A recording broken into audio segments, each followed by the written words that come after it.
And I see it, the HST and the smart meters, as a part of globalization. It's all moving towards global government.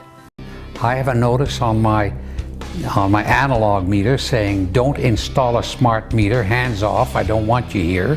And I locked the door, so I still have my analog meter. Now the government's come back and said, you keep your analog meter, but we're going to charge you extra every month for having it, which is crazy.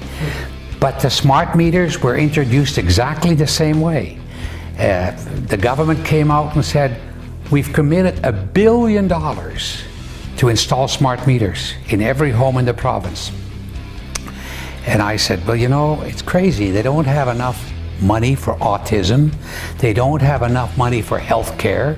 They don't have enough money for handicap. They don't have enough money for all things, but suddenly they can find $1 billion on smart meters when the analog meters work fine. What's happening here? So with a little research, I found out that really the smart meters allows them to spy on people.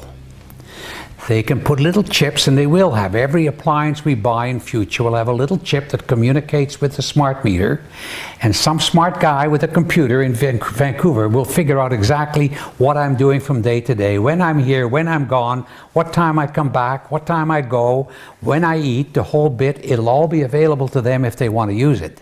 They say, we don't want to use it. We're not going to use it for that.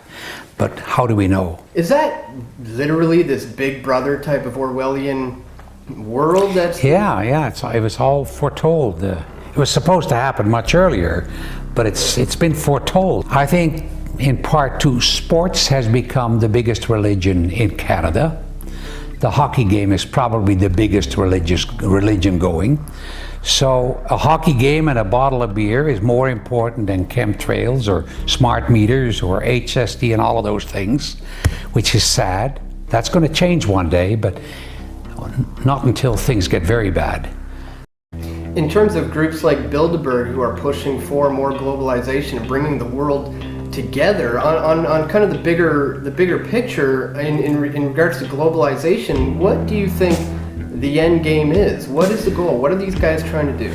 The end game, and this will sound like I'm being a conspiracy theorist, I'm not, but the end game, in my mind, is control. Everything's about control. If you follow the money, follow politics, you'll find it's all about control. If we don't stop it, we're going to end up, at least my children's children, perhaps, it may not happen right away, but given 25, 30, 40 years, we're going to end up with everything being controlled. There's nothing we can do as an individual or as a family without the government having a hand in it. It's all about control.